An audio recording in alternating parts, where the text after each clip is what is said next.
I pity a country that would come up against us.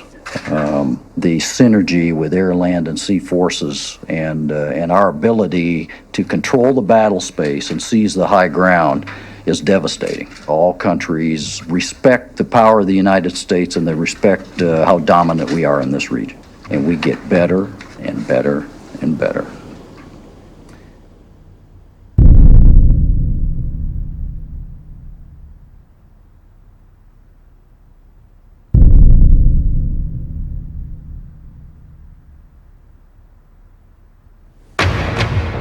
Tonight at 10, a rare glimpse of China's ambitious expansion in one of the world's most contested regions. We report from the South China Sea, where the Chinese are warning off anyone who comes too close to their building program.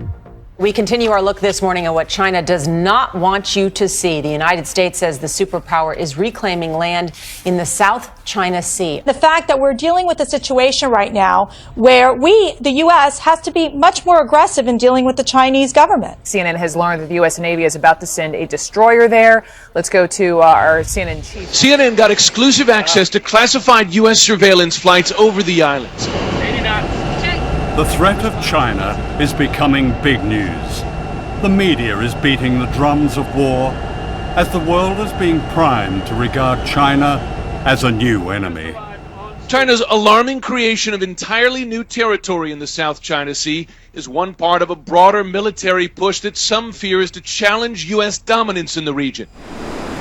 China is building airstrips in the South China Sea on disputed islands condemned by an international tribunal. This is now a flashpoint for war between China and America. What is not news is that China itself is under threat. These American bases form a giant noose encircling China with missiles, bombers, warships, all the way from Australia through the Pacific to Asia and beyond. I mean, if you were in Beijing looking out, you stood on the tallest building in Beijing and looked out at the Pacific Ocean, you'd see American warships. You'd see Guam is about to sink because there's so many missiles pointed at China. You'd look up at Korea and see American armaments pointing at China. You'd see Japan, which is basically, Japan's a glove over the American fist. I think if I was Chinese, I'd have a little to worry about American aggressiveness. And we have China surrounded, and we're doing more all the time to try and keep it surrounded and deepen that containment of China. But China presents a fascinating case of a country that is independent, doesn't have foreign bases on its territory, growing very rapidly, not as rapidly now as it did for 30 years, but still the second-ranking economy in the world. We have an adversary. And that adversary is China. And that adversary, unless there is dramatic reform inside China, will be our enemy someday. One myth, I think really that needs to be dispelled was that somehow China's aiming to replace America and gonna run the world. It's not. Well, first of all, the Chinese are not that stupid. The West, with its Christian roots, are about converting other people into their beliefs. The Chinese are not about that. It's just I'm not degrading the Western culture. I'm just pointing out the inherent nature, the DNAs of two different cultures. The Chinese 2,000 years ago built the Great Wall to keep the barbarians out, not to invade them. As the world's economic power moves rapidly to Asia, the response of the United States is to deploy the majority of its naval forces to Asia and the Pacific. This massive military buildup is known in Washington as the pivot to Asia. The target is China. The great power game in the 21st century is called perpetual war. For America's unchallenged arms industry, the annual prize is huge profits from almost $600 billion of military spending. Once an imaginary weapon on Star Wars, the electromagnetic gun is now reality. You're sitting there thinking about these next generation and futuristic ideas, and we've got scientists who have designed these, and it's coming to life. And the smartest weapons need enemies. As a Pacific nation, the United States will play a larger and long-term role in shaping this region and its future. I have directed my national security team to make our presence and mission in the Asia-Pacific a top priority. In one sense, is the US already at war with China? Yes, on the ground and in the air. The winner of the Nobel Peace Prize, President Barack Obama, has committed to trillions of dollars to our nuclear arsenal. He's committing trillions of future dollars to war in space. And we need an enemy for all this money, and China's the perfect enemy.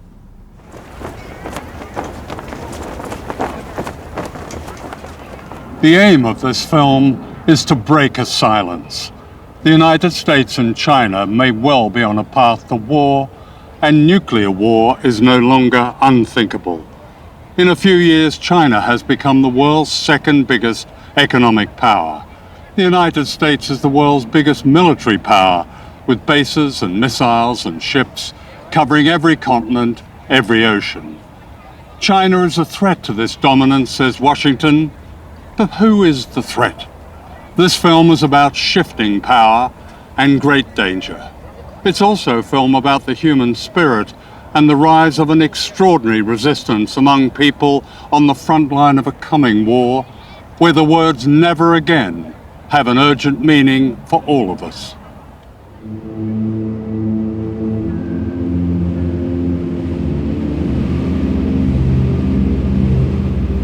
This is Bikini, the rim of an ancient underwater volcano in the Marshall Islands.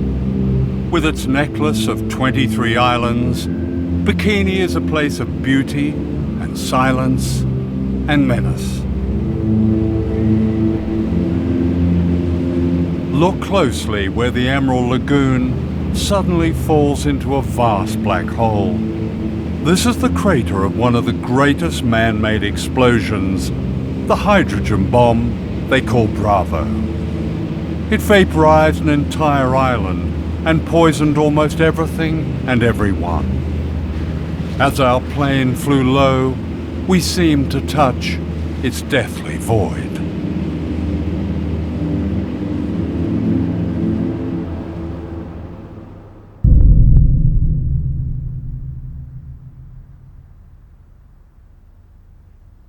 The Marshall Islands lie in the vast Pacific Ocean between the United States and Asia.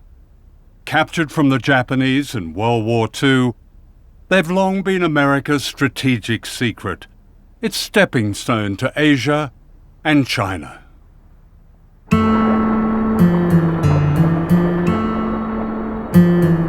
People here sustain themselves for thousands of years with abundant fish, breadfruit, and coconuts. They were skilled navigators who sail by the stars. Westerners might call this paradise. Ingat tayo di kualke, naman anteri, jangan kalang awalip kay. Nang iyan namin nga na ito ka namin. Mga ito kain na kanay. Baru ko naman ang kilabero, All that changed in 1946 when the United States took over the Marshall Islands as a trust territory, with an obligation to protect the health and well-being of the people. A nightmare began. The islands were turned into a laboratory for the testing of nuclear weapons and the people into guinea pigs. Crossroads, scene 24, take 2. In this propaganda film, the Bikini Islanders are being deceived. Unknown to them, plans were already underway to destroy their paradise forever. Will you ask King Judah that the United States government now wants to attempt to turn this great destructive force into something good for mankind, and that these experiments here at Bikini are the first step in that direction.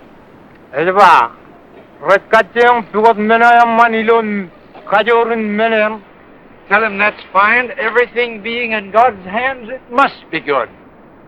87 ships take positions 3 miles off Bikini to suffer the shattering impact of the 5th atomic bomb. Here will be An armada of warships was assembled in Bikini Lagoon in order to blow them to bits.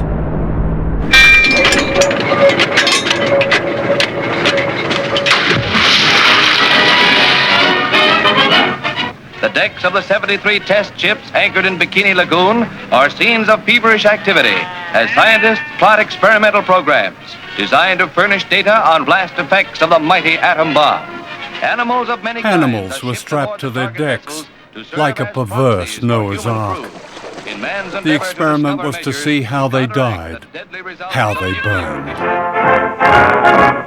Special ointments are applied to determine their protective qualities. Other parts of the exposed areas being left bare to the atom blast. 3, 2, 1.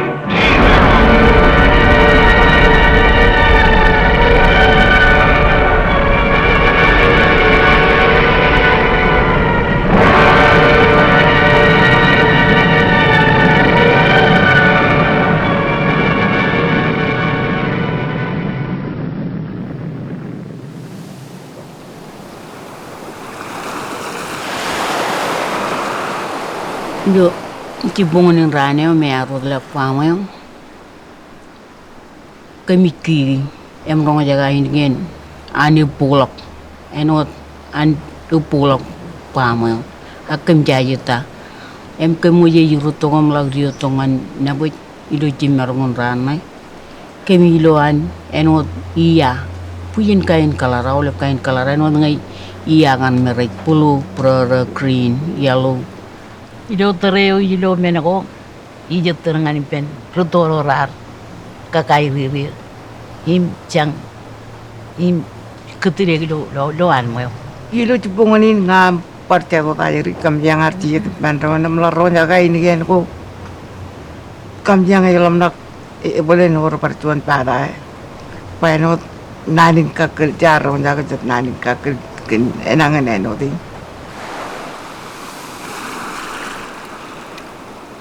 Being on Bikini today is disturbing ghosts.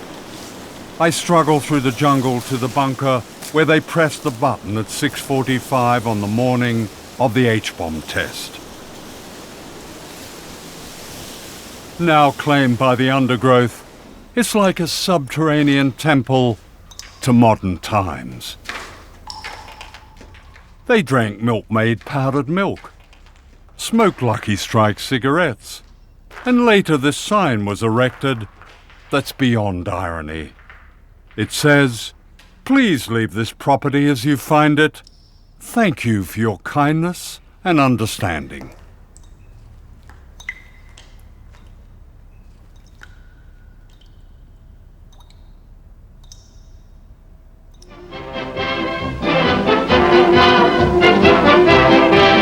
The Mamsells give their all for their art, and you can just bet that audience is giving with the Wolf Calls. The Bikini, named after the atomic explosion in the Pacific. The Bikini was an explosion everywhere. In 1946, the Bikini swimsuit was launched to celebrate the nuclear explosions that had destroyed life on Bikini Island. The inventor of the Bikini, a Frenchman, made his fortune. Today, a bikini body is promoted in magazines as an object of desire and good health. The bodies of the people of Bikini and other islands are the most irradiated in the world. All these women have had thyroid cancer. Iwa kami ang alam tudo ilo ay wilalay. Emlalo puyinan mengo puta ko wandal tak Inga lela ping povo kemeng tu. Ja povo poda bangai jo para. Povo mledon. Dor ngai bara lagi libang. Elin cetrana kala karbo telak. Elengar mijirar temdak rar tairia. Ilu pongoneo ajiri rorar dari yang menang tereu. Elang rar panai. Today, Bikini is unfit for human life. Radiation poisons the food and water. Our shoes registered unsafe on a Geiger counter. The abandoned cemetery looks out to where the sun rose one morning, then rose again as apocalypse. The equivalent of one Hiroshima bomb was exploded in these islands every day for 12 years. A scarred beauty has returned to the island, but the people haven't. Exiled to barren islands, many of them starve. In 1968, President Lyndon Johnson told them it was safe to go home.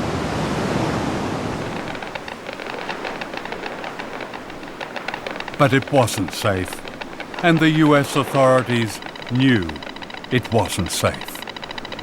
Ijalaga minin tiamar garar kamanangan ay cep accident aglukun molin garar rar do godin kokuri ijin ya enigan enim im inkiya unair tongom eno program kana ito kangarana kaga yo chongan an cherwal payini pen aga karja accident manai. What happened as a result of the Bravo test was that a cover-up was launched very shortly after March 1. I mean, there's such a history of wrong information, outright lies, deception. There was no attempt to take the most conservative approach and make sure that everybody was okay. They knew where the radioactive fallout was going to go. And they took that risk and went ahead and detonated the bomb, knowing full well which way it was going to go. They still had an opportunity to evacuate, even on the day of the shot. But these people were not evacuated, we were not evacuated, and the people on Utrecht were not evacuated. So it only leads one to believe that, number one, the United States needed some guinea pigs to study what the effects of radiation would do. And that's a pretty strong indication that the United States knew that. It seems extraordinary. Here we are, this far into the 21st century, talking to people still frightened of all that nuclear fallout, all those tests, all those years ago. The impression I get is that there's so little trust among people. The U.S. is trying to provide as much information, as much good information as we can. Yeah. And so I wouldn't accept the characterization that there have been lies and cover-ups. The word guinea pigs comes up a lot from these survivors. I would refer you to our embassy website on that. I've read it. And that question was looked at during the Clinton administration, and that was not the conclusion they came to. The secret of the Marshall Islands is Project 4.1. Declassified documents reveal a scientific program that began as a study of mice and became a study of human beings exposed to radiation. Chicago is where it all began, and to the AEC Argonne Labs in Chicago last week came 7 men, natives of the Marshall Islands. Leben is from Utrecht. He and the rest were irradiated by our March 1954 hydrogen bomb test. John is mayor of Rongelap, which is 100 miles from Bikini. John, as we said, is a savage, but a happy, amenable savage. His grandfather ran almost naked on his coral atoll. The white man brought money and religion and a market for his copra. John reads, knows about God, and is a pretty good mayor. The Iron Room is a radiation detector for human beings. Inside, John, the mayor, whose first visit to the white man's country meant San Francisco cable cars and Chicago skyscrapers and streamlined trains, whose first visit to the white man's country meant the Iron Room.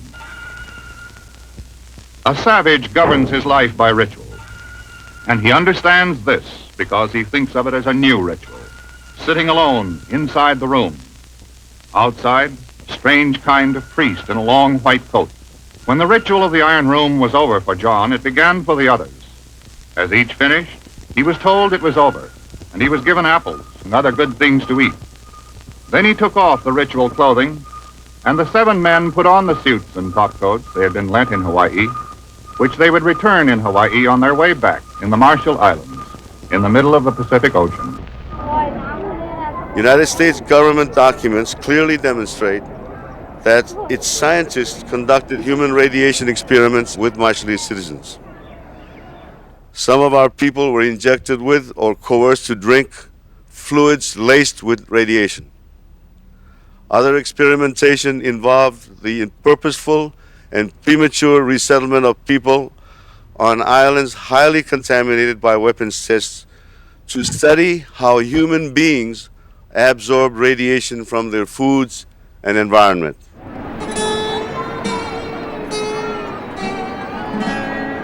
These people are guinea pigs. They are part of the experiment Project 4.1. They're being returned to Rongelap, an island 100 miles from Bikini, by the US Navy. They were told repeatedly it was safe to go home. This happy couple believed they were going home to safety. The man is John Anjane, the mayor of Rongelap, the happy savage from the Iron Room in Chicago. His wife is Majua, and this is their baby son, Lekoj. They had no idea of the horror that lay ahead. They are being returned to an island described by a US atomic energy official as by far the most contaminated place on Earth. He added, "It will be interesting to get a measure of human uptake when people live in a contaminated environment." The people of Rongelap remained on their poison island for 28 years as guinea pigs, the objects of regular scientific examination. Ngay chập nó cũng malele lang nangan mi ray walo pera kana kay ngay chập ta ray jajak ta nangan mi gin ray walo jan cancer mama arbar thyroid per lelok ni menu nongon thyroid me ngay chep rar chep apredi etan value chadu rara apredi im bar reaction turu adakan turu mi ngay chep tamak ke chun accident kan ta lali lu tan chet nan rar noji.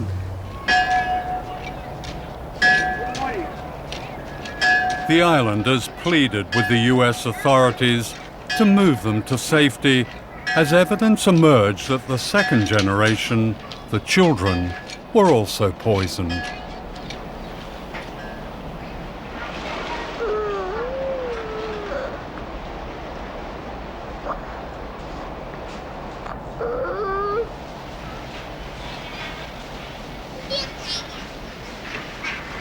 Desperate to leave, the islanders called on Greenpeace to rescue them. This ship, the Rainbow Warrior, moved the entire population to an uncontaminated island. They called it Operation Exodus.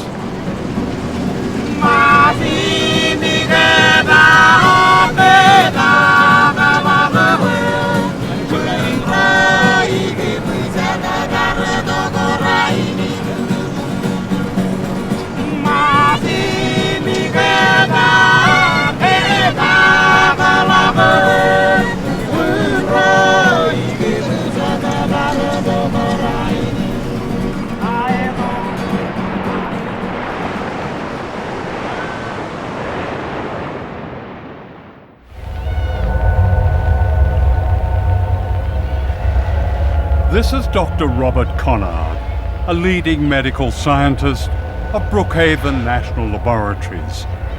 Conard devoted his distinguished career to examining the islanders.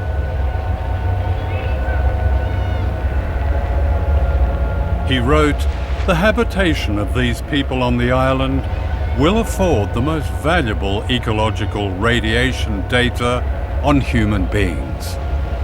The various radioisotopes present can be traced from the soil to the food chain and into human beings."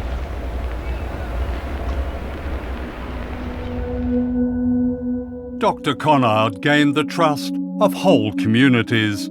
When he brought the islanders to New York to be examined, he showed them the sights and had them over for a barbecue.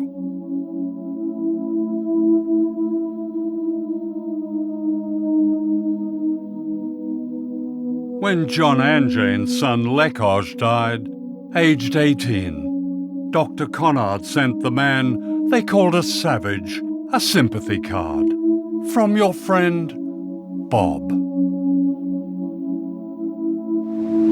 In 1957, Majua Anjane was the smiling young woman seen here on her way back to Rongelap, unaware of the danger she and her family faced. This is Majua 28 years later, grieving the death of her son Lekoj from radiation poisoning.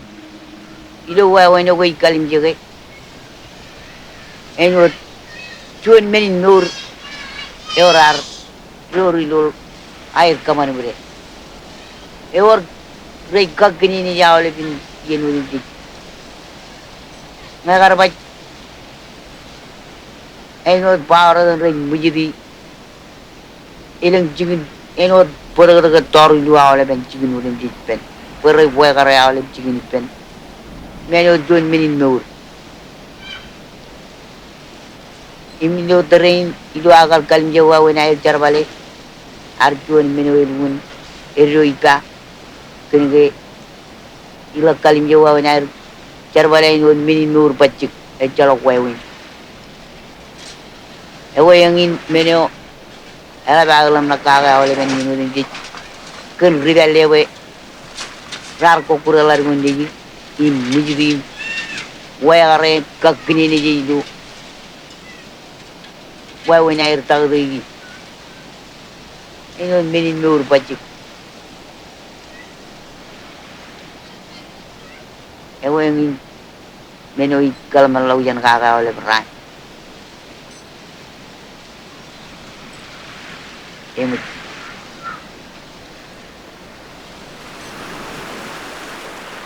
Like her son and her husband, Majua died from a virulent cancer. I don't see any great clinics that have been established by, if not the Department of Energy, certainly not by the US government. There's a clinic downtown in Mount Rowe. There's also a whole body counter. You can have the plutonium in your body measured as well. Anyone can for free. This is the plutonium measuring shop, where they'll tell you how radioactive you are. People waiting to be tested are welcome with a video showing their islands being blown up.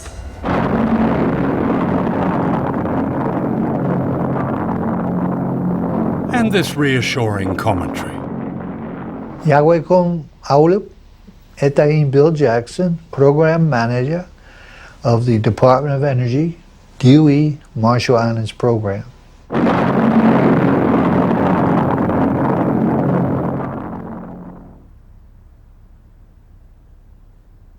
This is Rinok, a refugee from the poisoned island of Rongelap, whose family owned land and lived a secure, prosperous life. Now she lives in a shack in the capital, Majuro, with her children and grandchildren. She has no water, no sanitation. Alam ka na rin ang pagkurente ni ngayon na natin bukod kaya naman na kurente ni machiverwache. Emi kita kaya chuan ni mo yung mujaka. And power, she has electricity. Yung murmuring kami ang chuwi. In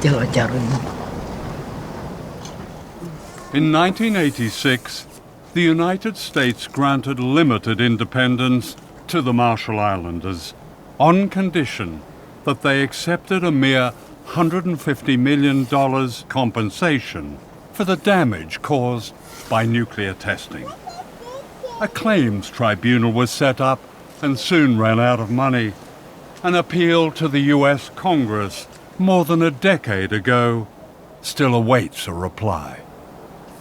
Ilagay pag ichap kariri ngaray menen merong paglalu na yan akalabay kadolay rang nay par uyaki ang mga.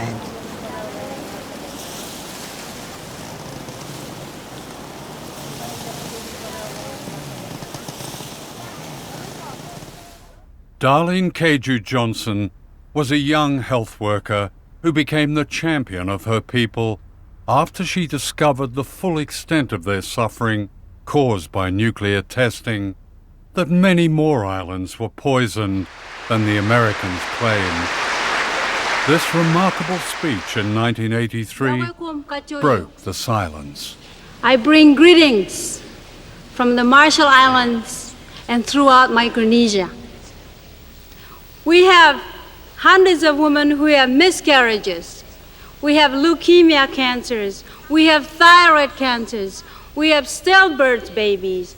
We have nowadays, I just gone back from home, and I have talked to many women and men in the population, is that we have babies we call jellyfish babies. A baby is born on a labor table, and it moves up and down like this. It's a colorful, ugly thing. It does not shape like a human being. It moves up and down like this on a labor table because that thing is breathing. That is a baby. In 1982, Darlene married Giff Johnson, the author of this tribute to his wife. Darlene was one of the liveliest, most entertaining individuals that I have ever had the pleasure of knowing. She was a voice for the voiceless. Like so many Marshall Islanders, Darlene died of cancer, age 45.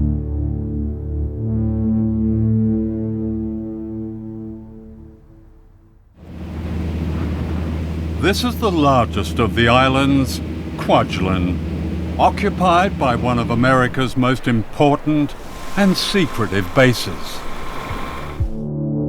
Known as the Ronald Reagan Test Site, it's a missile launch pad that commands the Pacific Ocean all the way to Asia and China.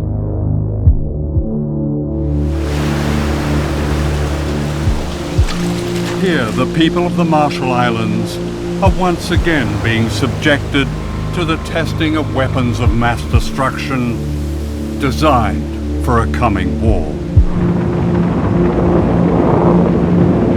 The base is part of a remarkable plan known as Vision 2020. Devised in the 1990s, its aim is described officially as full spectrum dominance. This means control of all land, sea, air, cyberspace, and space. 5, 4, 3, 2, 1. Ignition. From California, almost 5,000 miles away, the U.S. Air Force tests its intercontinental missiles by firing them at the Marshall Islands. Imagine a missile coming screaming out of the sky. It's absolutely terrifying. I think that there's really nothing that I can imagine that would be more terrifying than this. And we're talking about devices that any one of them could go off course. None of this disturbs life on the base, where small-town America has been recreated, a wonderland of the suburban good life.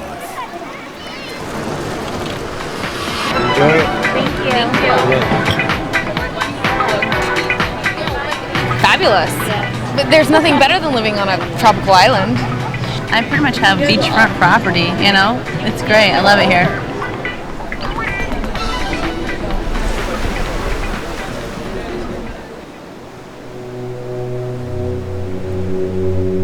Just across the bay is Ebi Island. Known as the slum of the Pacific, more than 12,000 people live here on a strip of land less than a mile long.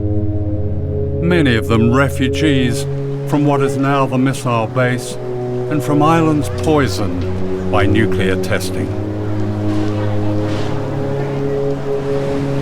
Every day, people from Ebi are brought to work on the missile base to water the gardens and the golf course. Then they are ferried back to their poverty. This is apartheid in the Pacific.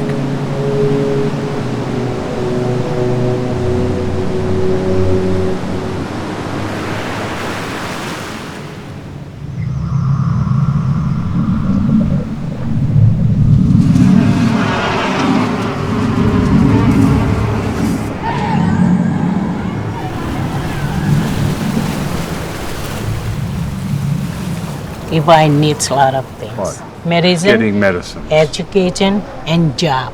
Vegetable and fruits. Vegetable and fruits. Yes. Here we are, it's a tropical island, and you need vegetable and fruit. Yes. Fish, vegetables, and fruit were once abundant on Ebi.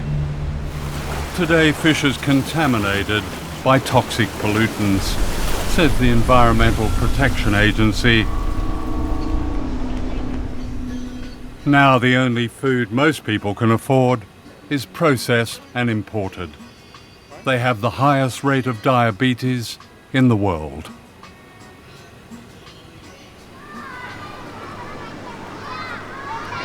When someone gets really ill, do they go to the hospital over on the base? Because they've got a pretty modern clinic over there.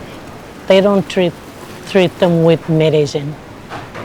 They just go there for taking the blood and then x-ray. So what happens when somebody is seriously ill? They cannot do anything. The most consistent example given is the example of the Ronald Reagan missile site and Ebi next to it. On the Ronald Reagan missile site, there's a vivid example of the United States, golf courses and swimming pools and all kinds of amenities. Right next to it is what is called the slum of the Pacific. It's a challenge. Ebi is in great need right now. We've talked about infrastructure. One of the projects the U.S. is working with our Australian colleagues and with the Asia Development Bank is a sewer and water project, desperately needed for Ebi. Ebi is overcrowded. The schools need repair. Actually, the U.S. military did a survey back in the 70s and found that the sewers didn't work and the water didn't run and the electricity wasn't there. It only happened not all that long ago. They found almost exactly the same thing. Why hasn't that been fixed? There's complete agreement that Ebi should be a priority, and not only because of the current activities of the Ronald Reagan Space and Missile Defense Site, but there's also now an additional component that is providing for global security, and that's the Space Fence project by the Air Force. Every missile fired on the Marshall Islands by the U.S. military costs $100 million each. This derelict school bus is the only one on Ebi. They can't afford to replace it.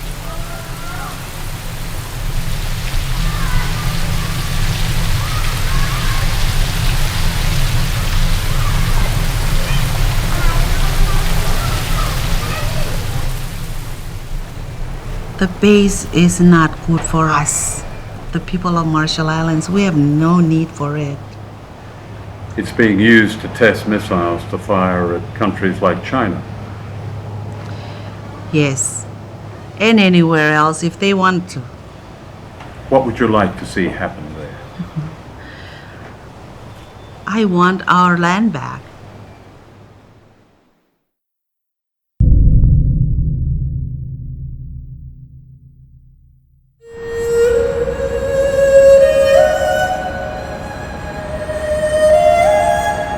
This is Shanghai, the historic port on the Yangtze River, China's greatest city.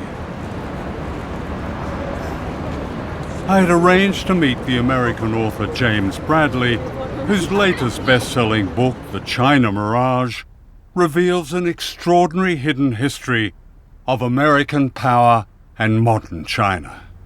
It was almost illegal for someone like me to know a Chinese for almost all of American history. The Chinese came to America to mine gold and build the railroads, and Americans decided we didn't like the competition. So in 1882, we had the Chinese Exclusion Acts, which kept the Chinese out of the United States for about 100 years. So you have the largest population in the world that can't come to the United States. So at just the point we're putting up the Statue of Liberty saying we welcome everybody, we were erecting a wall saying we welcome everybody except those Chinese.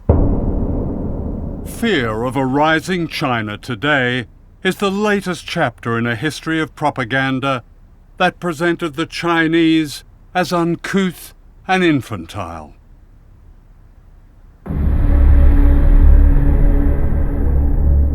To Western popular and political culture, the Chinese became the yellow peril, and racial stereotypes bore the constant theme of fear and threat.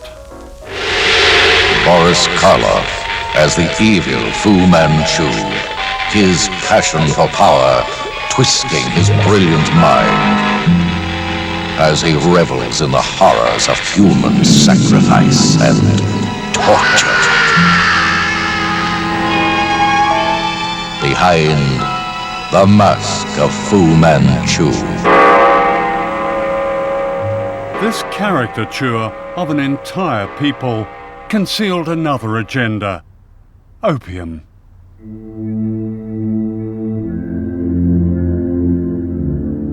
For the American elite in the 19th century, China was a gold mine of drugs. Warren Delano, the grandfather of Franklin Delano Roosevelt, was the American opium king of China. He was the biggest American opium dealer, second to the British. He welcomed the first American ship into China to help out with the opium wars. Much of the east coast of America, Columbia, Harvard, Yale, Princeton, were born from opium money.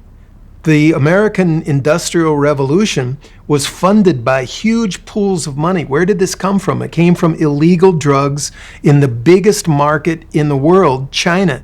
Let me get this right. The grandfather of arguably the most liberal president, Franklin Delano Roosevelt, was a drug runner. Yes, sir. Franklin Delano Roosevelt never made much money in his life. He had public service jobs that were very lowly paid, but he had yachts, he had summer homes, he had mansions in New York City. The kids went to private schools. He inherited a fortune from Warren Delano, his father, who was the American opium king of China.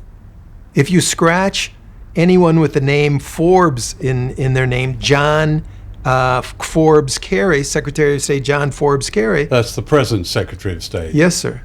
You'll find opium money. His great-grandfather was an opium dealer. How big was opium money? Opium money built the first industrial city in the United States, Lowell, Massachusetts. It built the first 5 railroads in the United States. Opium money all over the East Coast, but it wasn't talked about. It was called the China trade.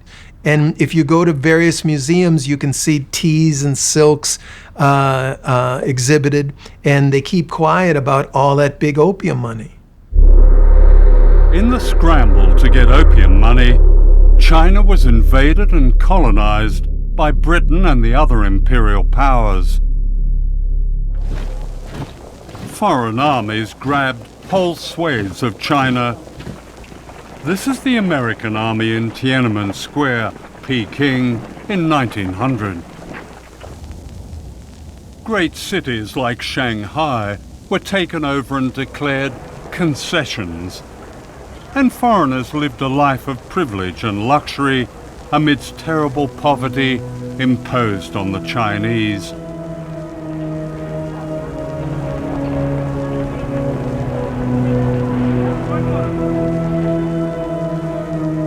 a resistance known as the Boxer Rebellion was put down with the savagery.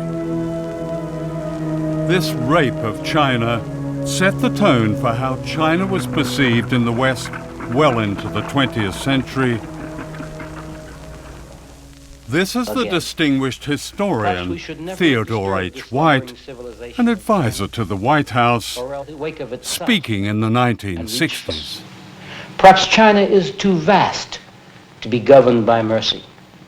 Yet if Chinese mind craves order, they must be brought to recognize they are the biggest factor in the world's disorder. And we must untangle the madness of their mind. The most difficult task in the world is to reach the minds of men who hate you. What White was really complaining about was the loss of a China that the Imperial West could dominate, and the defeat of General Chiang Kai-shek, who with his famously powerful Christian wife, Mei Ling-sung, guarded America's interests in China. That is, until they were thrown out in 1949 by a communist revolution led by Mao Zedong. Mao had beaten Chiang Kai-shek 3 times in huge battles involving millions of combatants. Mao was a winner in this contest from the early 1930s on, but we knew very little about it, and people don't understand that even today. Shanghai hears the message clearly as foreign businessmen board up their shops. Go now, go quickly, for communism marches. Take what you can, but flee. In pell-mell haste, the Western powers evacuate the city they have built, for good and bad alike must leave. The businessmen come for profit, as well as missionaries come to heal, must say goodbye, as out the Yangtze steams the last of Western influence, and farewell to a century.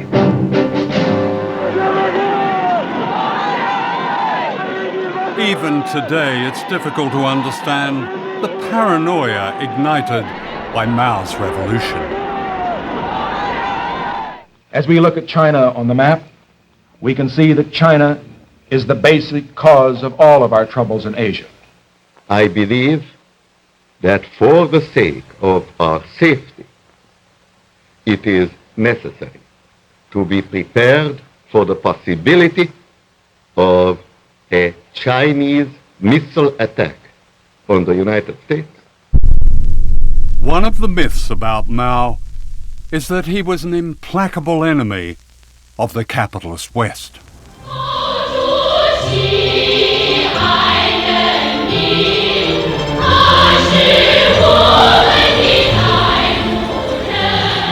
Shanghai today is a prosperous international city, still run by the communists, at least in name.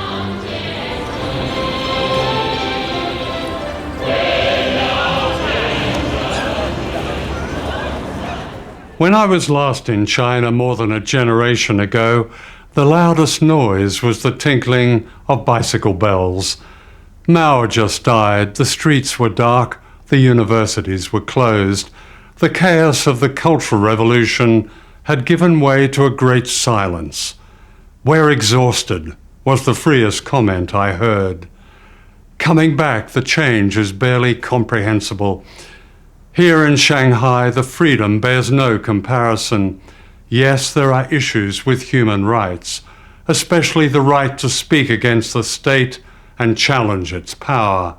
Since I was last here, millions of people have been lifted out of poverty, many of them into an entirely new middle class. This epic is still barely understood in the West, or should that be willfully misunderstood? The truth is that China has matched America at its own great game of capitalism, and that is unforgivable. One measure of China's new capitalism is the Uran Rich List. This league table of China's mega-rich is published by Rupert Hugenworth, an old Etonian whose Chinese name is Huron. He's received many awards, including China's Man of the Year.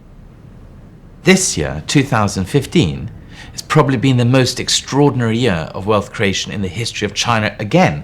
You know, I've been doing this list for 15, 16 years. I've never seen a year like 2015.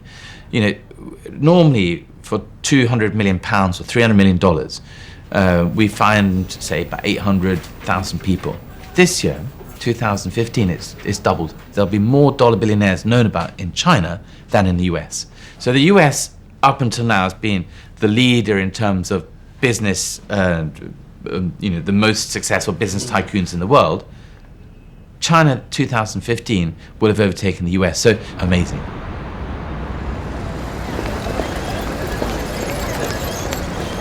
Modern China is full of telling ironies, not least this museum that was once the house where Mao and his comrades secretly founded the Communist Party of China in 1921.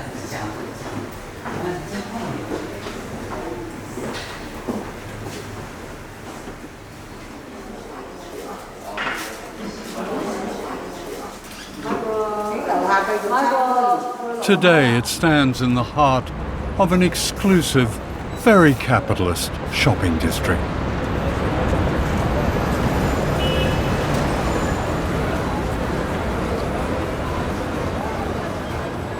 When you leave the shrine to China's Great Revolution, you're confronted by a surreal spectacle. For right outside where the Chinese Communist Party was born are the very symbols of capitalism. Starbucks, Apple, Cartier, Dolce & Gabbana, and down there perhaps the free market's greatest triumph, bottled water that ensures you live young, costing £6 for a small bottle in my hotel. Would Mao spin in his tomb if he was here? I'm not so sure. Hidden history is always a key to the truth.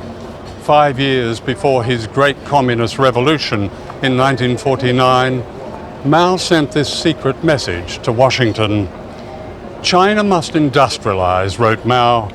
This can only be done by free enterprise. Chinese and American interests fit together economically and politically. America need not fear that we will not be cooperative. We cannot risk crossing America. We cannot risk any conflict. Mao received no reply. Nothing has changed. Mao Zedong was looking to be a friend with the United States from the beginning. Mao says, I will go meet Franklin Roosevelt in the White House. Mao reaches out in 1950 to Harry Truman. He reaches out to Dwight Eisenhower. His hand was tossed away. This opportunity that might have changed history, prevented wars, saved countless lives, was lost because the truth of Mao's overtures was denied in the Washington of the 1950s. State Department officials who had carried Mao's messages were condemned unjustly as communist traitors. Everybody who knew Mao, who spoke Chinese, was gone. In the 1950s, the State Department had no employees who spoke Chinese. It's resulted in us not having relations with the #1 most populous country in the world. In 1979, this man, Deng Xiaoping, became China's paramount leader. He said, socialism does not mean shared poverty. This was code for the most radical reform since Mao's revolution, the return of capitalism to China, but this time controlled by the Communist Party. To be rich is glorious, Deng was reported as saying. America was now threatened by the emergence of a vast image of itself.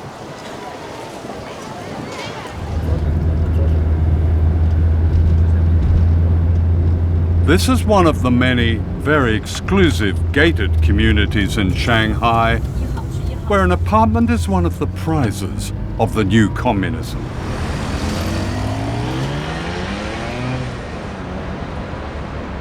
I had arranged to see Professor Zhang Weiwei, a close aide to the late Deng Xiaoping, the man who changed China. Deng is really extremely long-term visionary, a leader with exceedingly long-term and strategic vision for his country, for his people. And China is still following that path. Yeah. Actually, this is really a tradition from China's long history. You look at even like Mao, he said we should, surpass UK by which year, we should surpass United States by which year. So this tradition continues to this day. Even Xi Jinping today is also doing the same. Actually, what many Chinese have problem with Western media is the stereotypes about China. If you are content with stereotypes, you miss so many things. If BBC broadcasts something, they are happy to always mention this communist dictatorship, this autocracy. No, actually, with this kind of label, you cannot understand this China as it is. But if you watch BBC or CNN or read Economist and try to understand China, it will be a failure. It's impossible. Multiple parties fight for political power and everyone voting on them as the only path to salvation to the long-suffering developing world. This is Eric Lee, a Shanghai entrepreneur, educated in America, and typical of a new, confident, outspoken political class. Now in China, there are a lot of problems, but at the moment, the Chinese, the party state, has proven an extraordinary ability to change. I mean, I make the joke how in America you can change political parties, but you can't change the policies. In China, you cannot change the party, but you can change policies.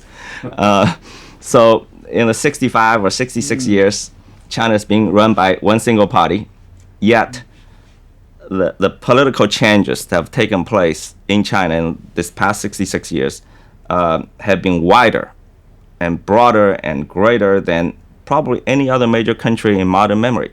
So in that time, China ceased to be communist. Is that what you're saying? Well, China is a market economy, and it's a vibrant market economy, but it is not a capitalist country. Here's why. There's no way a group of billionaires could control the Politburo as billionaires control American policymaking. So in China, you have a vibrant market economy, but capital does not rise above political authority. Capital does not have enshrined rights. In America, capital, the interest of capital and capital itself has risen above the American nation. The political authority cannot check the power of capital. And that's why America is a capitalist country, but China is not. This is the ironic title of a best-selling book by Zhang Lizhi, a journalist and critic who lives in Beijing. Many Americans imagine that the Chinese people live a miserable, repressed life with no freedom whatsoever. That's not quite true. If you speak to many ordinary Chinese people, they will tell you they feel their life are quite free. Some 500 million people being lifted out of poverty, and some would say probably 600 million people. That's a great achievement. For many Americans, the yellow peril has never left them. I think there's a fear about China. Of course, there's a fear of China's rapid rise, but it also has a lot to do with China's the label as a communist state. China's objectives are modest. Compare with their weight. They're not trying to run the world. They're not even trying to run Asia Pacific. I think they want to keep America from dominating the Asia Pacific. So they have what they believe is their rightful place in Asia Pacific because of long civilization, long history, and their size. So their objectives are really modest compared with their capacity. The wealth, the new wealth in China, they often say this is the product of self-made entrepreneurial skill. Yeah. But is it not also the product of the exploitation of people at the bottom? What are known in China as migrants, but they're not really migrants, they're Chinese. If you really, go to talk to these migrant workers, you will find quite surprisingly, over the past 5 to 7 years, they have experienced a greater income increase than any other social groups. China is not a class society. But China is a class society. These are the homes of migrant workers, people who build and service the new China.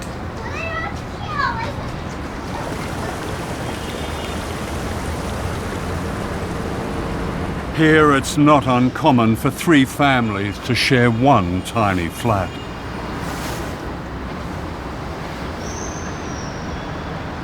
You would associate a socialist country with equality, but unfortunately, since the reform has started, China has become one of the most unequal societies in the world. The income gap is widening. Government, I feel, have retreated some of the responsibilities, left the market to take over, but the market does not always treat women kindly. Some private companies, they would just refuse to hire child-bearing age women. And sometimes when women become pregnant, they will sack them because they don't want to pay the maternity leave. And in fact, the income gap has grown much bigger between men and women. Your old boss, Deng Xiaoping, presided over the bloodshed in Tiananmen Square. What would you say to the survivors of Tiananmen Square? Because so many of those did fight for what they saw as democratic change in China. In 1989, there were 2 political forces. One was those represented by the Chinese students. Their hero was Mikhail Gorbachev, who happened to be in Beijing. Their slogan was, Soviet Union's today, China's tomorrow. So the idea was political reform first, other reform second. Otherwise, China would be hopeless. And Deng's message was the opposite. He thought Gorbachev was an idiot. He thought, China must have economic reform first, other reform second. This priority must be set clearly. Unfortunately, at that particular moment in 1989, the 2 political forces could not reach a compromise. So definitely a tragedy occurred. It was more than a tragedy. It was a massacre, of which the memory remains a raw presence in modern China.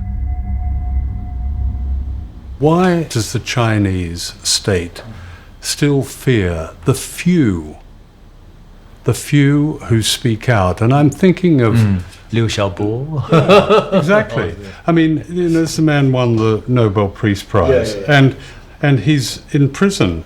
He's violating Chinese law, by a big margin. So actually the freedom of expression, similar views are aired by many people, but he's really going to the extreme. Liu Xiaobo challenged the government to implement democratic reforms and has spent a total of 13 years in prison. Why can't a confident China accept a criticism like that? So Nobel Peace Committee makes huge mistake. They owe the Chinese an explanation. If you cross the line, you violate the constitution, you violate so many laws, you should be punished.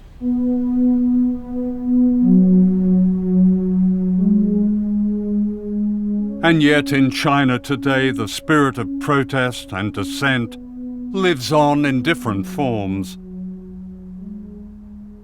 In 2015, strikes and community protests and activism reached record levels. This resistance is seldom reported in the West. So there are lots of protests in China. Typically, for example, land being grabbed by officials for commercial development, and the farmers are not being compensated properly. Yeah. But the farmers now know more aware of their rights, so they protest. Or young workers from the factory, they demand a better wage or better working condition. But many of the protests, they are economic driven, not political driven. They are regional, not nationwide.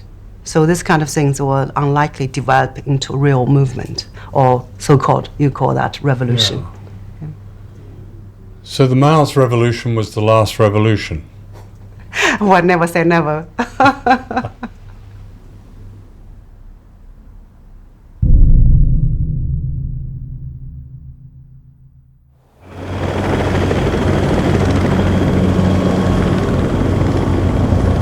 The Japanese island of Okinawa is occupied by 32 military installations. From here, the United States has attacked Korea, Vietnam, Cambodia, Afghanistan, Iraq. The sky is full of planes and helicopters.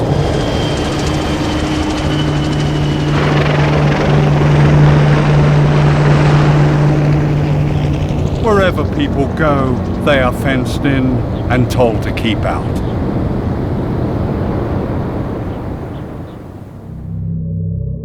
Okinawa is the front line of a beckoning war with China.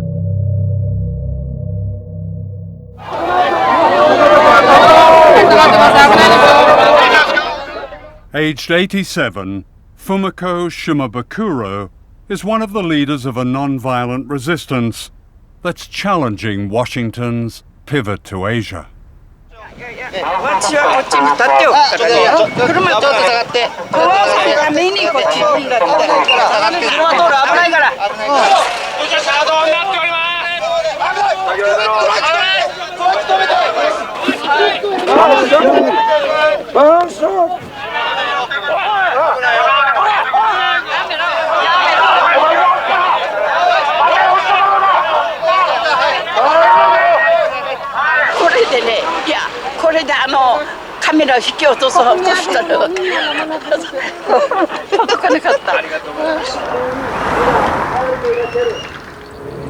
こういうような惨めなその戦争をね、二度とやってはいけないと。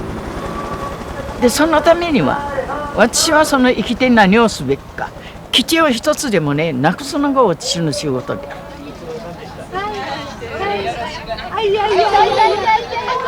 Fumiko is a survivor. A quarter of the civilians on the island were killed in the American invasion in 1945, and a fear of war has been passed through the generations.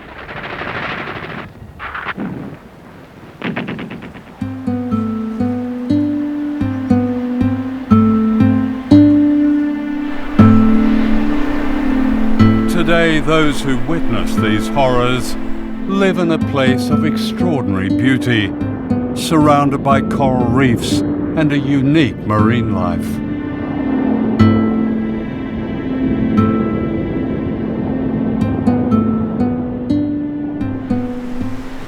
It was here in Henoko Bay that the survivors of World War II sought refuge, and it's this they're now fighting to save. It's an epic struggle that pits these island people against the greatest military power on Earth.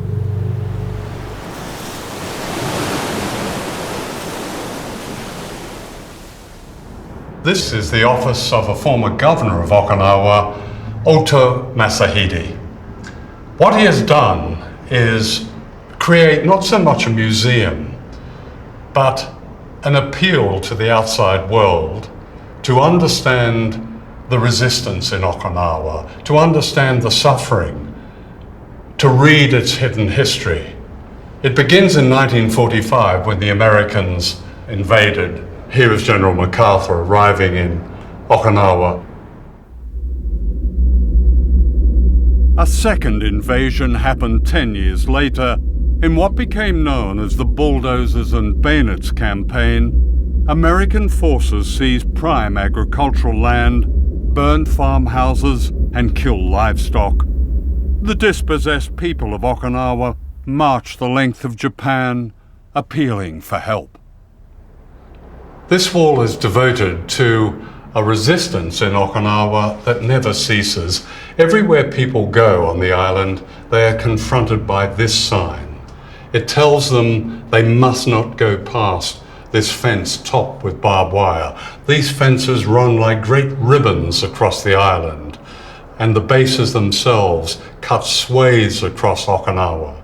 But all around them are people with this continuing demonstration, this continuing resistance. And they have a message. It's people of the world. Watch what Japan and the US are doing. Don't let them force the bases on Okinawa.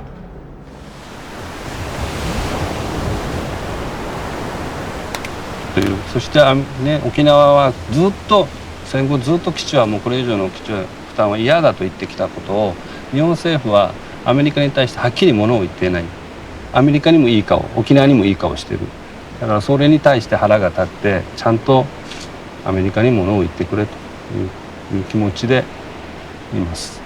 だからここにジュゴンの保護区を作るためにはここに基地があったらできません。だからその基地はですね、国がもたらされてくるという民話があります。でその民話の中にジュゴンがですね、担い家内の幸からその幸を担い家内からその死者をですねがやってくるというふうに言われています。その担い家内から死者を連れてくる時にですね、ジュゴンの背中に乗ってくるというふうに言われているんですね。All this will be lost when much of the bay becomes concrete runways for bombers at Camp Schwab, the huge US Marine base behind this fence.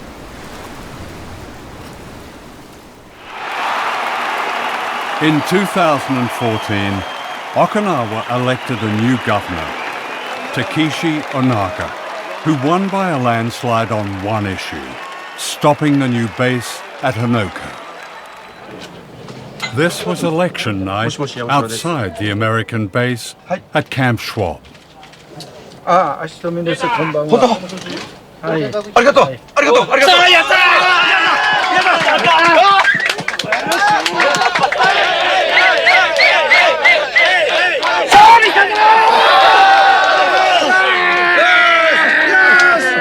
勝利。なんとも言えない涙が出てきました。自分たちが頑張った分、でもね、これからその基地がなくなるまで私は頑張りたいと思ってます。本当に今日は生きていてよかったと思います。はい。We shall overcome. We shall overcome someday. Oh, in my heart, I do believe we shall overcome someday.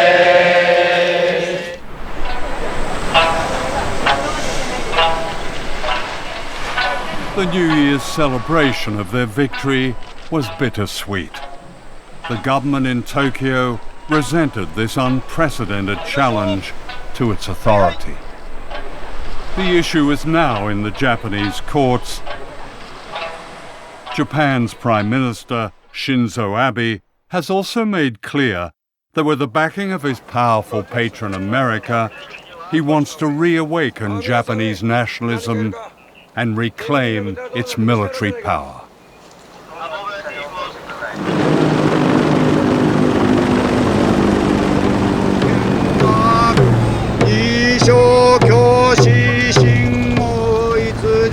While we were filming this ceremony outside the base, on a day when people paid respect to their departed loved ones, giant American helicopters circled above us, intimidating as always.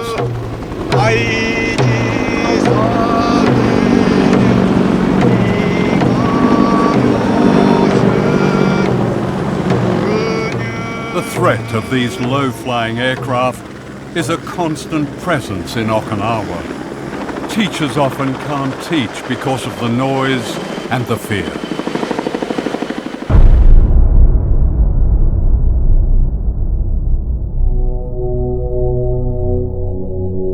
This was the carnage when an American fighter crashed into a primary school after the pilot had ejected to safety.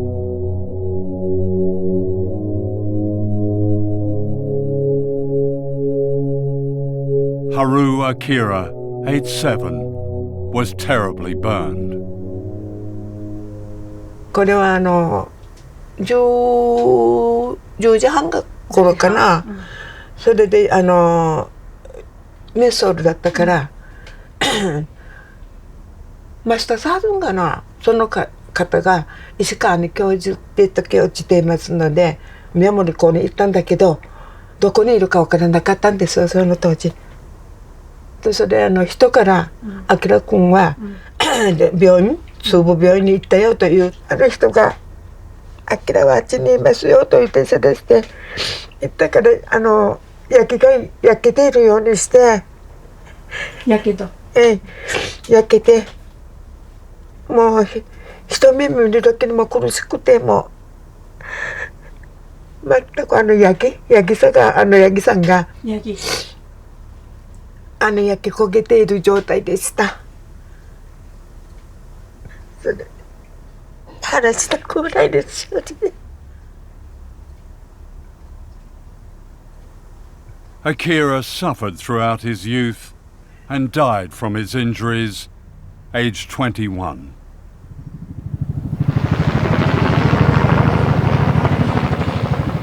Another tragedy waits to happen on Okinawa. US military aircraft have been involved in 44 accidents on the island. The latest threat is this hybrid plane, the Osprey, notorious for its safety issues.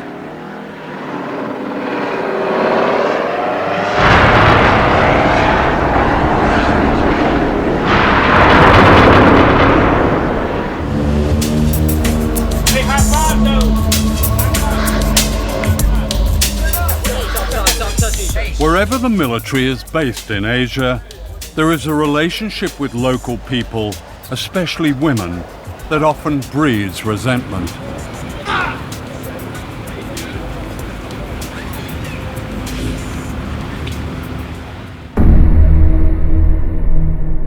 In Okinawa, this resentment ignited a riot in 1970.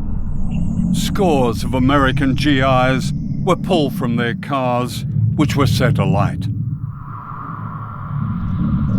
For Washington and its compliant ally in Tokyo, it's this kind of insurrection that they fear.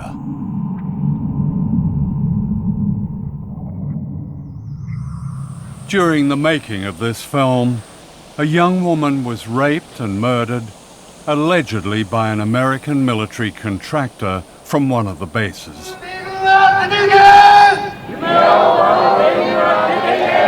It was the latest of thousands of cases of violence, and it brought massive crowds into the streets, demanding an end to the military occupation of their country.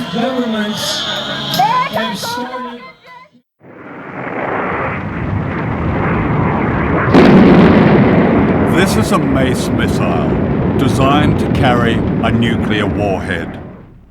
During the Cold War, the United States secretly installed nuclear weapons at this launch pad in Okinawa. Most of them were aimed at China.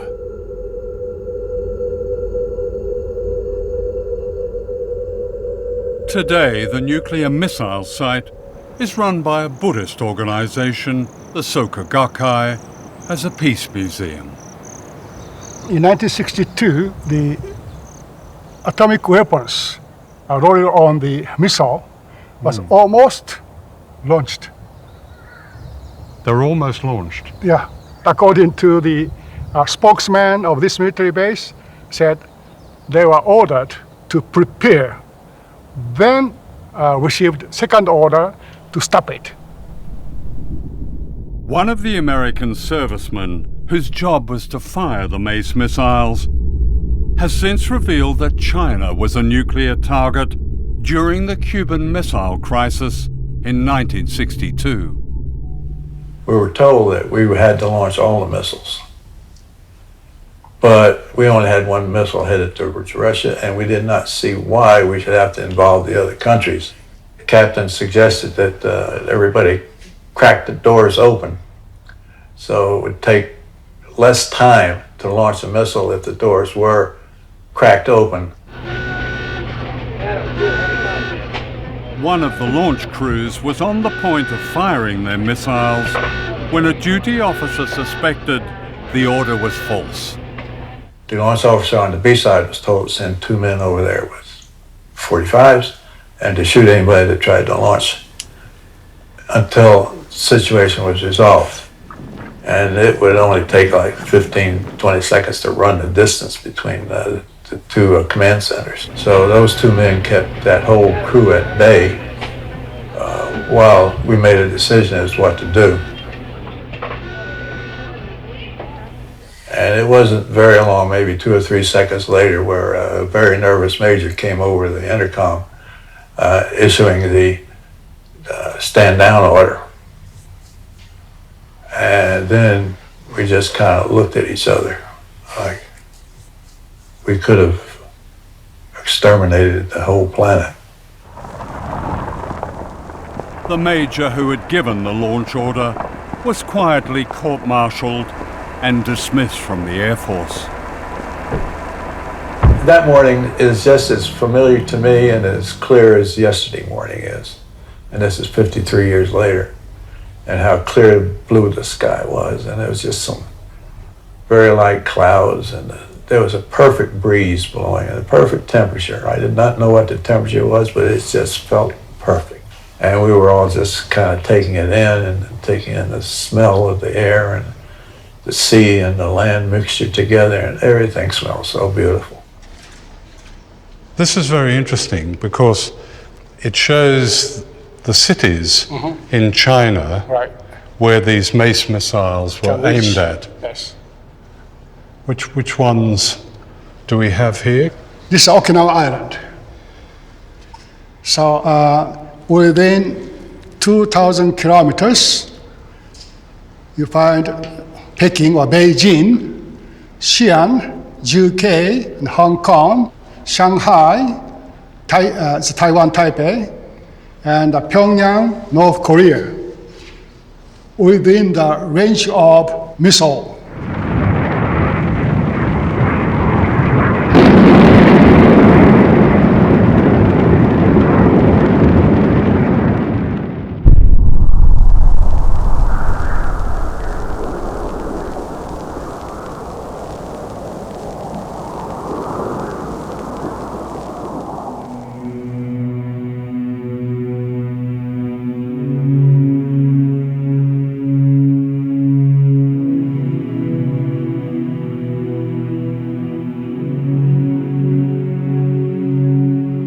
This is the work of the Okinawan sculptor Kinjo Minoru.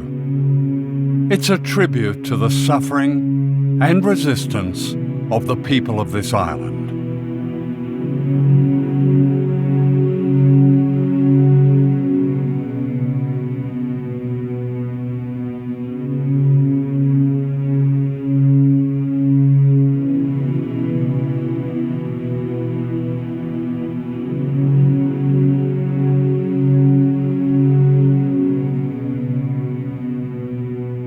More than 1,000 miles away, on the Korean island of Jeju, these symbols of struggle are hauntingly similar. The work of Korean sculptor Ko Gil-chun represents another fight of island people for freedom.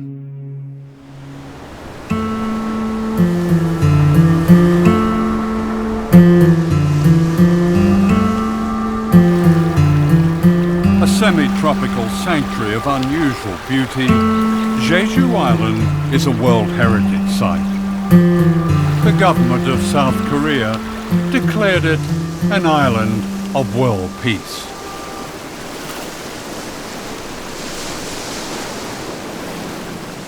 But on this island of peace has been built one of the most provocative military bases in the world, less than 400 miles from Shanghai.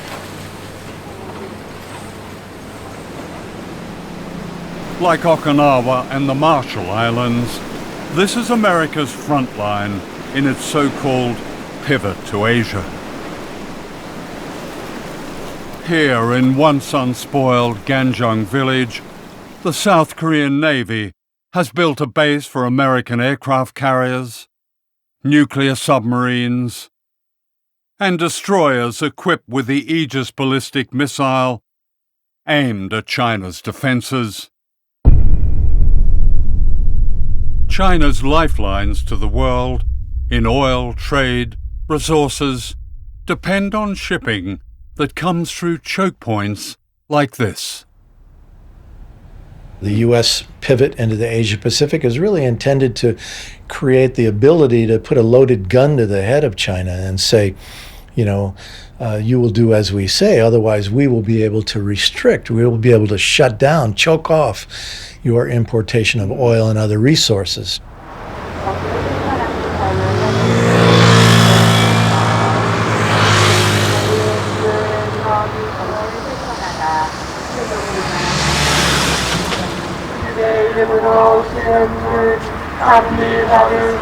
For 9 years, every day, often twice a day, these Catholic priests have staged a mass that blocks the gates of the new military base on Jeju Island.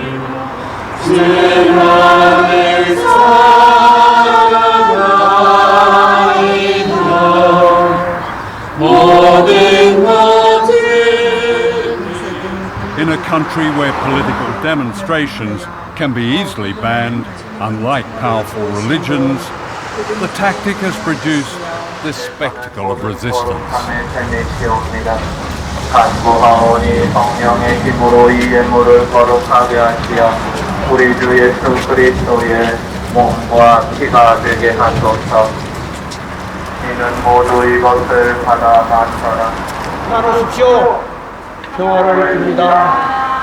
Father Moon Jong-hoon has led the fight to stop the base being built and several times suffered serious injury.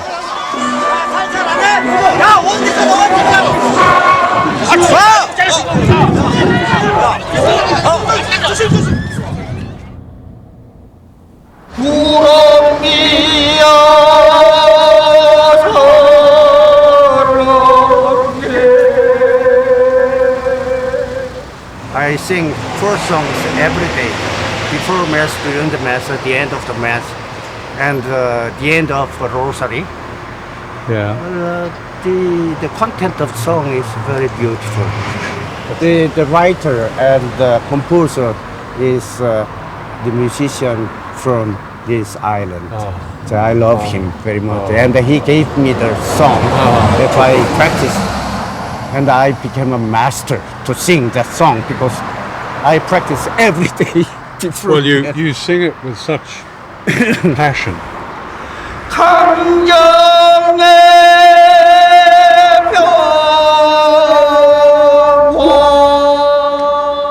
Sometimes we just wait typhoon, typhoon struck. Do you sing then? Do you have a mass when the typhoon strikes? Oh yes, during this. No exception. What will happen if this base becomes operational? They have destroyed the environment, destroyed the life of villagers. No, we should be witness of that oppression and violence, you know. Why do they do it? Well, they'd like to rule the Pacific area, whole area, right? They'd like to make China isolated in this globe. Yeah. You know? It means U.S. government want to be emperor of this world.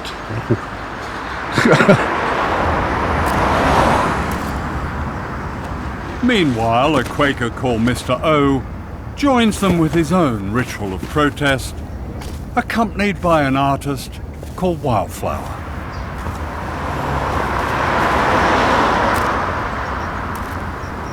오초원 선생님이 산보일배를 하다 보면 이렇게 바닥에 숙여야 되잖아요. 그래서 차들이 올 때 못 볼 수 있어요. 매우 위험하죠. 그래서 제가 뒤에서 좀 눈에 띄게 이렇게 하고 있으면 그런 교통사고를 막을 수도 있고요. 저도 제 바느질이 명상이라고 생각하거든요. 실제로 그 뇌파가 명상할 때 거의 비슷해요. 바느질할 때. 저는 저 해군기지가 명백하게 미국의 전쟁기지라고 생각해요. 그래서 대칠과 더불어서 우리나라 한반도 남쪽, 전쪽, 서쪽으로 미군 기지가 들어있어요. 그래서 저는 이 제주가 마지막 이 이 서해안 쪽으로 전쟁 벨트를 지었는데 그 벨트의 맨 마지막이라 생각을 해요. 그 당연히 이거는 중국을 겨냥하고 있기 때문에 중국과의 분쟁 또는 이쪽 동북아의 평화를 정말 위협할 수 있는 그런 기지라서 이게 가장 큰 위험이라고 생각을 해요.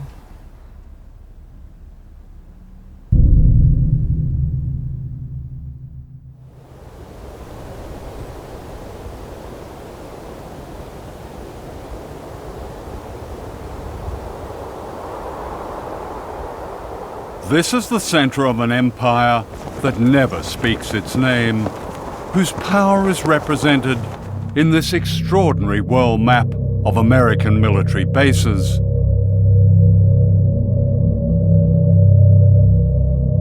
"4,000 bases in the United States, almost 1,000 bases spread across every continent."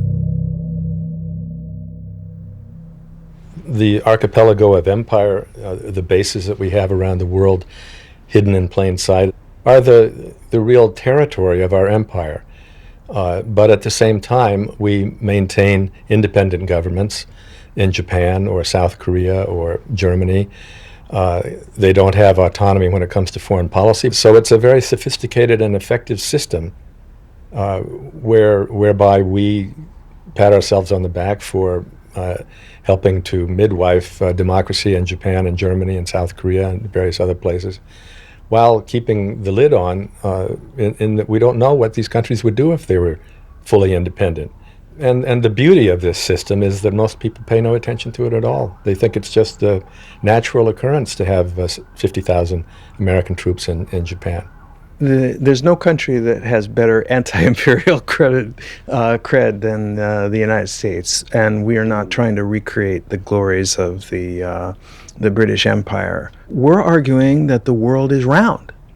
We have a global policy, and all nations have global rights. No ocean has ever been dominated the way the U.S. dominates the Pacific.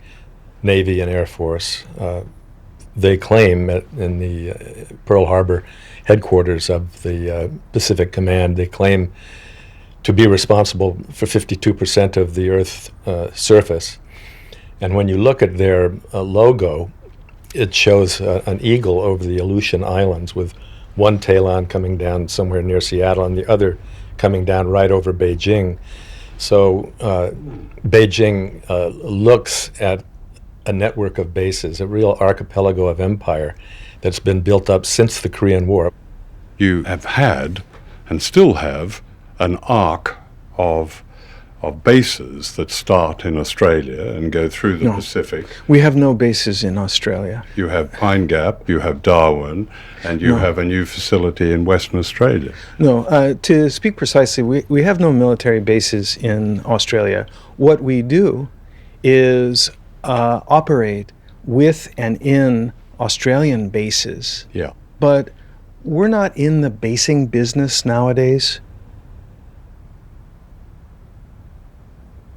There's a growing collection of what are referred to as lily pad bases. These are bases that have typically 200-300 troops, no family members, very few amenities, and are often quite secretive. They're bases that are frequently constructed within a foreign country's base to disguise it, and generally are not referred to as bases. Many of these bases have been set up to combat China's worldwide economic influence. From these bases, the United States operates a secret army in 147 countries. If you're going to be a free country rather than give in to every gangster regime in the world, you're going to have to take a risk, because those gangsters, they want to eliminate good people in the world so they can and in China they want to dominate all of the Far East. They want to dominate, just like Japan wanted to before World War II. Their goal was to dominate that part of the world. Today, because there has been no political reform in Beijing, these guys want to dominate a huge chunk of the planet. Twilight struggle. Andrew Kurpenovich served on America's National Defense Panel. He's a military strategist and war planner. You've written that airstrikes and naval blockades have a role to play in punishing China. You've described the need for sea mines. You've described the need for special forces, US special forces, and missiles placed in islands. This sounds like a preparation for war. Our first president, George Washington, said, if you want peace, prepare for war. And essentially, what the United States is doing, again, is responding to provocative behavior on the part of China. And just as we did in the Cold War, the idea was to have a position of military strength such that your adversaries were not tempted to act in aggressive ways or try and employ coercion to get their way. I mean, just last week, the US Navy sent a guided missile destroyer into the Spratly Islands and South China Sea. And what was different about this, I think, was that Chinese fighters scrambled. That sounds like an escalator. Well, again, from an American perspective, the escalation was the Chinese beginning to militarize these islands in the first place, moving its military capabilities down into that region, engaging in provocative behavior against the commercial activities and military forces of other minor countries in the region that have claim to those islands. So it's a response to Chinese intimidation. Excuse me, how is commerce being intimidated in the South China Sea? There have been no military forces, no military bases there. The Chinese... Except the United States military base. Not in the South China Sea, and not even in the Philippines, because the United States withdrew its forces in the Philippines. But the United States is back in the Philippines. The Philippines and the United States have announced 5 different locations scattered all throughout the Philippines where U.S. troops will be stationed on a rotational basis. This threat to China from yet more US bases on its doorstep was not an issue when an arbitration tribunal ruled against China's claims to the strategic Spratly Islands in the South China Sea. In 2015, the US Navy rehearsed a blockade that would cut China's lifelines of oil and trade and raw materials. The danger of confrontation grows by the day. The US Navy is on the doorstep of China, regardless of disputed islands, and is there with low-draft ships, planes, battle groups. It's right on the doorstep. What if Chinese ships, what if the equivalent was off California? Well, John, we ask ourselves that question regularly, and it's important to put yourself in the other guy's shoes. Yeah. So, look, we don't operate in the Pacific in an effort to scare China, to contain China, to backfoot China. Our operations and our presence, first of all, is warmly welcomed by the vast majority of the coastal states. But secondly, is fully accepted by the Chinese. Time after time. Is it fully accepted? Yes. My impression. By their words. The Chinese My impression leaders, is that they're scared. And this is what they're scared of. a noose of bases right around China.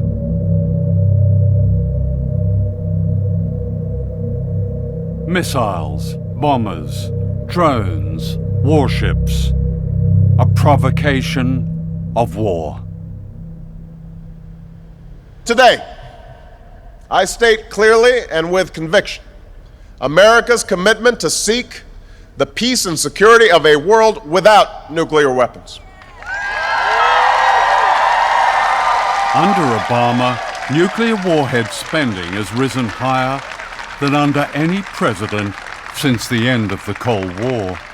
It's all a magician's show, because at the same time that Obama is talking about that, not only is he spending $1 trillion to modernize U.S. nuclear forces, but he's deploying these missile defense systems to encircle Russia and China, which makes it impossible to get rid of nuclear weapons in that climate.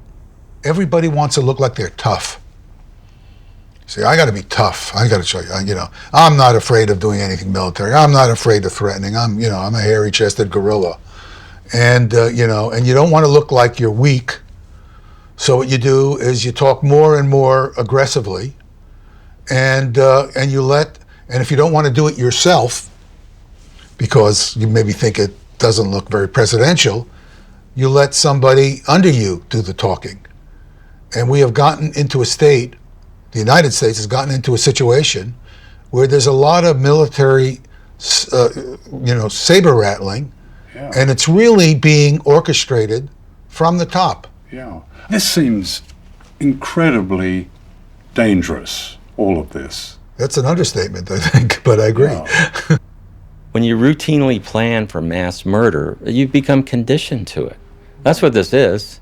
We accept it. Oh yeah, we have nuclear weapons. The Defense Secretary, he's just announced that there will be warships and special forces and planes sent to the Philippines, and the Wall Street Journal has described this as the vanguard of a major US presence in Southeast Asia.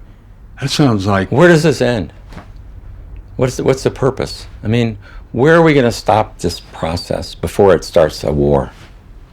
And then if the war starts, where does that end?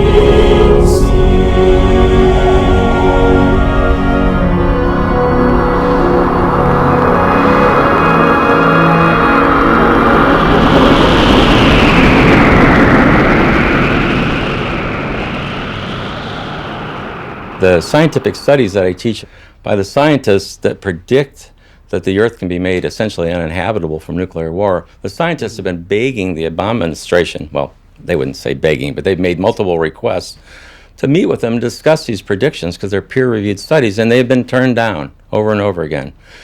They've been peripherally told that, well, we don't think the long-term environmental consequences of nuclear war are all that important if the immediate effects of nuclear war don't stop it. But the long-term environmental consequences of nuclear war are liable to wipe out the human race. In one exchange, nuclear exchange between the US and China, what could be the consequences? Well, let me just give you an example of what one Chinese 4 or 5 megaton warhead would do to a city in the United States. If it got through, the detonation of that weapon over a city would instantly ignite about 600 or 700 square miles on fire. And within 20 to 30 minutes, all of those fires would coalesce into a single gigantic firestorm. There would be no escape from it, so all the people there would perish. So the U.S., with, say, hundreds of nuclear weapons on Chinese cities. Well, when you combine all the smoke from these nuclear weapons detonating, it actually creates millions of tons of smoke, black carbon smoke, will rise above cloud level into the stratosphere. It's heated by the sun. It acts like a solar collector. And that smoke, because of that, will stay there for 10 years or longer. And what the smoke does is it blocks warming sunlight from reaching the surface of the Earth. And it becomes so cold in a matter of just a couple of weeks that the temperatures will fall below freezing every day for 1 to 3 years. And it will become too cold to grow food crops for at least 10 years or longer.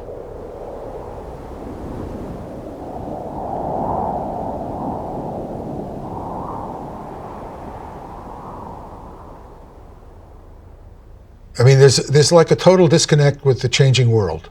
You have a giant rising power, in this case China. Why would you expect a giant rising power to not want to have more control over its destiny? What we should be doing, in my view, is trying to cultivate a sense of friendship and cooperation, and we can have our differences with them. If we think they're doing something in trade that we don't like, let's have it out with them. But this saber rattling is the worst thing we can possibly do.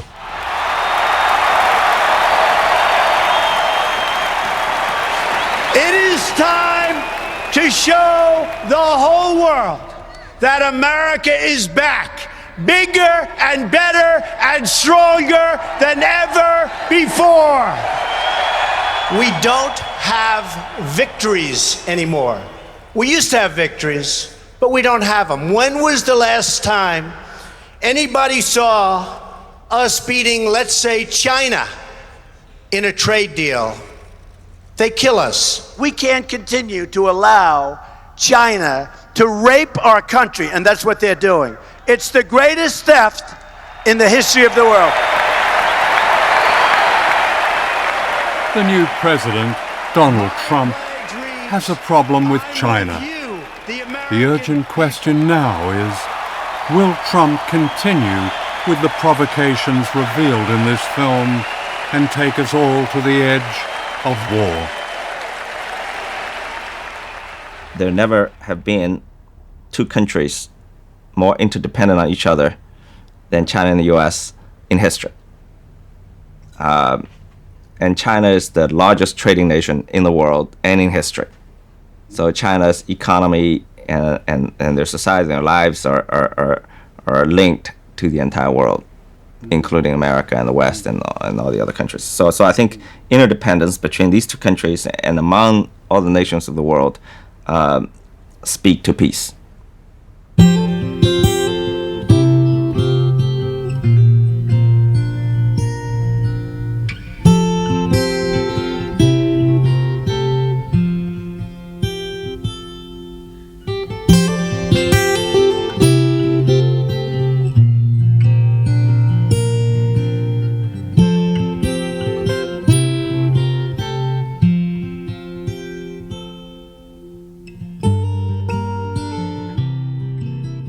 We don't have to accept the word of those who conjure up threats and false enemies that justify the business and profit of war if we recognize there is another superpower.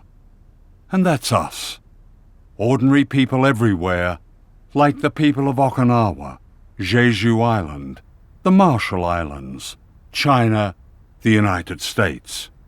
By speaking out, they deliver a warning to all of us. Can we really afford to be silent?